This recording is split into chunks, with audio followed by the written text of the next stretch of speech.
How Starbucks became successful. Greetings everyone, welcome to our channel. Almost every entrepreneur has read the Starbucks coffee success story to learn from it and get inspired. But to be inspired, you need to see the underlying wisdom behind the owner's story that led to the success of that business, rather than the business expansion itself. In this video, we focus on the key subjects and turning points in Howard Schultz's life, which made out Starbucks coffee a successful story. Coming from a poor working-class family, Howard D. Schultz, the CEO of Starbucks, transformed his life by establishing his company into the world's biggest coffeehouse company. As Schultz says, "If you want to build a great enterprise, you have to have the courage to dream great dreams. If you dream small dreams, you may succeed in building something small. For many people, that is enough. But if you want to achieve widespread impact and lasting value, be bold." Let's get started. Childhood memories. His childhood was spent around poverty. Schultz lived in a neighborhood with low-income families. Schultz witnessed his father struggling for money. At the age of 7, his father injured his leg at work and had no medical insurance, so the financial strain on the family left Howard scarred with terrible memories of his childhood. Howard Schultz explains it as, "I saw my father losing his sense of dignity and self-respect. I'm sure that this was caused mostly by the fact that he has been treated as an ordinary working man." In high school, Howard played football that earned him an athletic scholarship for Northern Michigan University. Upon starting college, Schultz realized he did not want to play football and chose to major in communications. To pay for school, he took out student loans, worked as a bartender, and also sold his blood for money a couple of times. After graduation, the future entrepreneur spent 3 years working as a sales manager at Xerox. Then joined Hemamaplast, a Swedish company. The company sold various home appliances that included selling coffee machines to Starbucks. Starbucks caught Howard's attention when it placed an order for a large number of coffee machines. This led him to fly to Seattle to meet the owners, Gerald Baldwin and Gordon Bowker. How did it all start? Starbucks was founded in 1971 by 2 university friends in Seattle. The founders named their coffee, tea, and spice business Starbucks Coffee, Tea, and Spice, in reference to the helmsman in the novel Moby Dick. By 1981, 3 more stores had opened in Seattle. At that time, the New Yorker Howard Schultz was aware of the company. He was impressed by the quality of Starbucks coffees and developed the idea of selling premium coffee nationwide. In 1982, Schultz was employed by the company and became head of retail and marketing at Starbucks. A dispute between Schultz and the owners about the further expansion of Starbucks led to a break. Schultz resigned from Starbucks, and in 1985, he opened his own coffee bar. The third place to hang out. After Howard Schultz bought the company from its founding members in 1987, he focused on making Starbucks the third place. The idea of the third place is one that exists between work and home. It's a space where people want to hang out and relax. There's just something comforting about ordering a nice cup of coffee and being encouraged to sit in the shop with your laptop and work. On top of that, Starbucks also serves as an oasis for meeting up with friends, having a snack, and relaxing in a comfy chair while listening to the latest indie playlists. That's the type of cultivated experience Starbucks provides. It's cool, clean, atmospheric, the baristas are friendly, and the coffees have nice names. It's all about the concept. Starbucks has been responsible for creating the concept of a third place between home and work, where people can relax, enjoy a cup of coffee, and experience the inviting ambiance. It is often said that Starbucks taught America how to drink coffee and is now continuously teaching the world.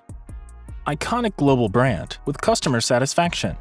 When companies were aggressively advertising, Starbucks decided not to advertise.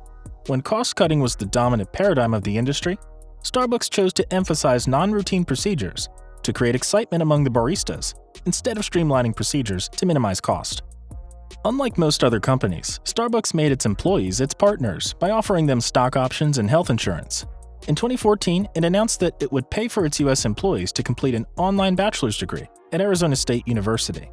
Although the pros and cons of this employee benefit and Starbucks' motivation behind the offer were widely debated, it again defined the organization's intent to go against the norms. Starbucks' approach towards gathering customer insight is also quite unique and different compared to multi-million-dollar marketing research budgets utilized by global organizations. Going against rigorous and complex customer surveys, Starbucks chose casual and informal chats with customers to capture overall mood, understand experience with the store, and gather valuable feedback. It is not that Starbucks does not conduct quantitative market research. It has in fact successfully used research findings to shape its market entry strategies in many countries. The key aspect to highlight here is the fact that the organization does not have a rigid, compartmentalized view of understanding customers. These clever and innovative ways of understanding its customers has enabled Starbucks to build an iconic global brand that has resonated with customers across the world for almost 50 years now. The global expansion. The global expansion of Starbucks has been rapid and strategic. It opened its first international store in Tokyo in 1996, entered the UK in 1998, and opened its first Latin American store in Mexico City in 2002. The footprint of the brand increased to cover Russia in 2007, and it opened its first store in Ho Chi Minh City, Vietnam in 2013.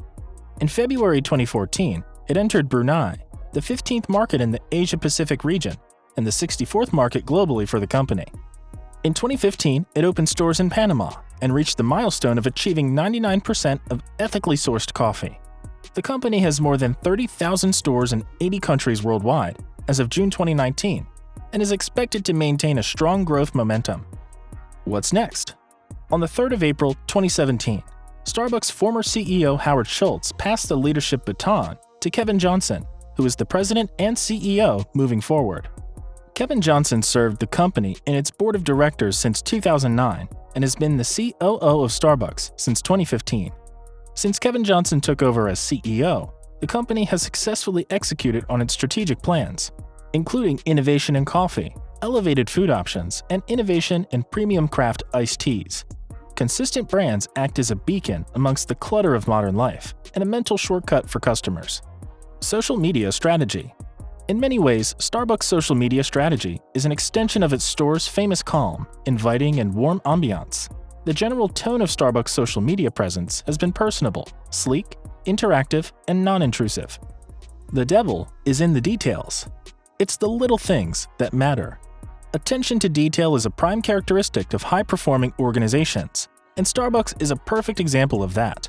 In 2016, Starbucks partnered with Spotify for the music it now pipes through its stores. It's also integrating the streaming music service into its mobile app, letting customers see what's playing and save it for later. The Spotify playlists are carefully curated to help create that ambiance of a local coffee shop. Holly Hinton and David Legri, the in-house music curators, are responsible for what gets played. Their sole work is searching for the right tracks and artists that they can see are fit to be played in the coffee shop. Personalized name. Aside from its strange cup-sized names and seemingly endless menu of frozen drinks, Starbucks is probably best known for its inability to get its customers' names right. We all had to experience it at least once in our lifetime. Starbucks doesn't have to handwrite names. Almost every other fast food chain simply prints a number on your receipt while your order is prepared. Starbucks' seemingly quaint, handwritten order system isn't there because they don't get technology either. Their mobile app is state-of-the-art and is leading the way in cashless payments by smartphone. Why does the chain still bother with writing down names then?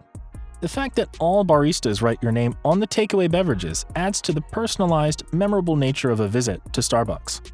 Calling your name out doesn't just inform you that your drink's ready.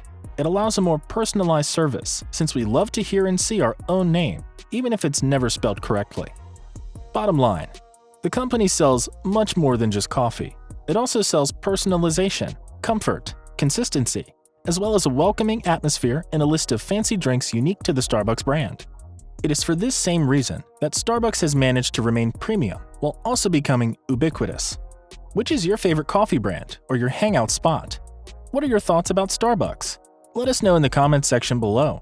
Don't forget to like this video and subscribe to our channel. Also, hit the bell icon button so that you'll get a notification whenever we post a new video.